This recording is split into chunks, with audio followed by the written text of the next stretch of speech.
శ్రీ గురుభ్యో నమ. 4 రోజుల సంక్రాంతి పండుగలో మూడవ రోజు కనుమ పండుగగా జరుపుకుంటాం. అయితే అనాదిగా వస్తున్న ఆచారం ప్రకారం కనుమ రోజు ప్రయాణాలు చేయకూడదని, కనీసం ఊరి పొలిమేరలు కూడా దాటకూడదని అంటారు. అసలు ఈ నియమం రావడం వెనక కారణమేమై ఉంటుందో తెలుసుకుందాం. సంక్రాంతి పండుగను తెలుగువారు పెద్ద పండగ అని పిలుచుకుంటారు. సంక్రాంతి సందర్భంగా పల్లెలు రంగురంగుల రంగవల్లికలతో, కొత్త అల్లుళ్లతో, గుమగుమలాడే పిండి వంటలతో, భోగి మంటలతో, హరిదాసుల కీర్తనలతో, గంగిరెద్దుల నాదస్వరాలతో సందడిగా ఉంటుంది. ఇలా సందడిగా గడిపిన తరువాత పల్లె విడిచి పట్నం పోవడానికి ఎవరికీ ఇష్టం ఉండదు. కానీ ఉద్యోగ బాధ్యతలు, ఇతరత్ర వ్యవహారాల వల్ల నగరాలకు చేరక తప్పదు. అయితే మన తెలుగు రాష్ట్రాలలో కనుమనాడు ప్రయాణం చేయకూడదని అంటారు. కనీసం ఊరి పొలిమేర కూడా దాటకూడదని అంటారు. ఒక నానుడి ప్రకారం కనుమ రోజు కాకులు కూడా ఎక్కడికి కదలవని అంటారు.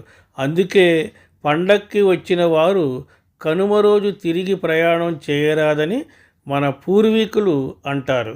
పల్లెల్లో నివసించే ప్రజలకు పశువులే పెద్ద సంపద. ఏడాది మొత్తం రైతుకు చేదోడు వాదోడుగా ఉంటూ కష్టించే పశువులను కనుమ రోజు పూజించడం మన సాంప్రదాయం. కనుమ రోజు ఉదయాన్నే పశువులను ఊళ్ళో చెరువుల వద్దకు తీసుకెళ్ళి వాటిని శుభ్రంగా కడిగి వాటి కొమ్ములకు రంగులు వేస్తారు. పసుపు కుంకుమలతో పశువులను అలంకరిస్తారు. వాటి కాళ్లకు చిరుమువ్వలు పట్టీలు కట్టి సంబరపడిపోతారు. మెడలో చిరుగంటలు కడతారు. అనంతరం పశువులకు హారతి ఇచ్చి మంచి ఆహారాన్ని అందిస్తారు.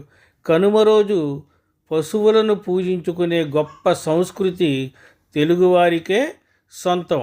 ఏడాది మొత్తం రైతులకు సహాయపడుతూ ఎండనక వాననక కష్టపడే పశువులకు ఏడాదిలో ఒక్కసారి కనుమ రోజు పండుగ పూర్తి విశ్రాంతి కల్పిస్తారు.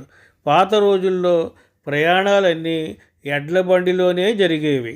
ఏడాదికి ఒక్కసారి వచ్చే కనుమ రోజు కూడా విశ్రాంతి లేకుండా తిరుగు ప్రయాణం పేరుతో పశువులను కష్టపడకుండా విశ్రాంతిగా ఉంచేందుకే కనుమ రోజు ప్రయాణాలు చేయకూడదని నియమం ఏర్పడింది. శ్రమైక జీవనంలో కష్టపడుతున్న పశువులకు రైతు ఇచ్చే గౌరవమే కనుమ రోజున ఇచ్చే విశ్రాంతి.